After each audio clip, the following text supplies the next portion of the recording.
देश को विकास के लिए और आगे बढ़ाना है तो स्किल डेवलपमेंट ये हमारा मिशन है। और स्किल इंडिया हिंदुस्तान के कोटि कोटि नौजवानों को स्किल हुनर सीखें, उसके लिए पूरे देश में जान और घिसी पिटी व्यवस्थाओं से नहीं, उनको वो स्किल मिले जो उन्हें आधुनिक भारत बनाने में काम आए। वो दुनिया के किसी भी देश में जाएं तो उनके हुनर की सराहना हो।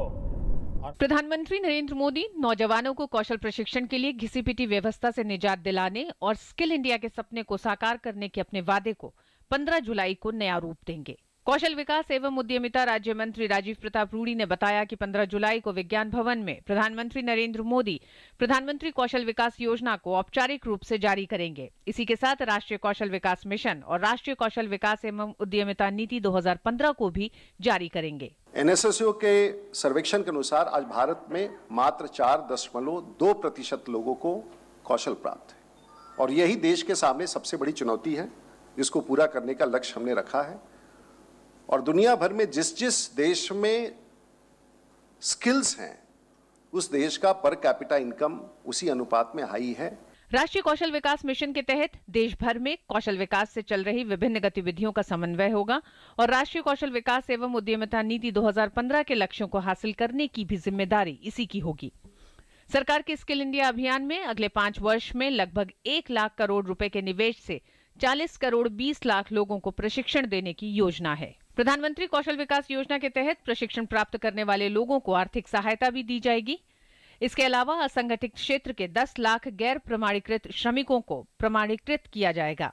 इस अवसर पर स्किल लोन योजना भी जारी की जाएगी, जिसके तहत प्रशिक्षण प्राप्त करने वाले श्रमिक को 5,000 रुपए से लेकर 1.5 लाख रुपए तक का ऋण दिया जाएगा। अगले 5 वर्ष में 34 लाख श्रमिकों को इसके जरिए वित्तीय मदद दी जाएगी।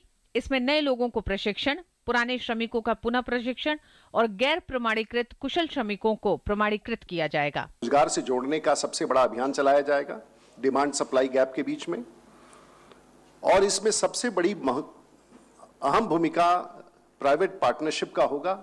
इस अभियान से देश में कुशल श्रमिकों की आपूर्ति होगी और उत्पादों की गुणवत्ता सुनिश्चित होगी। आने वाले वक्त में भारत की आर्थिक विकास दर दोहरे अंकों में होगी और भारी मात्रा में कुशल कामगारों की आवश्यकता होगी। विभिन्न क्षेत्रों में दक्ष पेशेवरों की संख्या बढ़ाने के उद्देश्य से स्वास्थ्य एवं परिवार कल्याण, रक्षा मंत्रालय, रासायनिक उर्वरक तथा विभिन्न मंत्रालयों से कौशल विकास मंत्रालय ने करार किया है। इस करार के तहत विभिन्न क्षेत्रों में पेशेवरों को दक्ष बनाने के लिए सरकार के 24 मंत्रालय मिलकर काम करेंगे ताकि कौशल के राष्ट्रीय लक्ष्य को हासिल किया जा सके और युवाओं में रोजगार हासिल करने की दक्षता बढ़ सके। ऋतु वर्मा, DD न्यूज।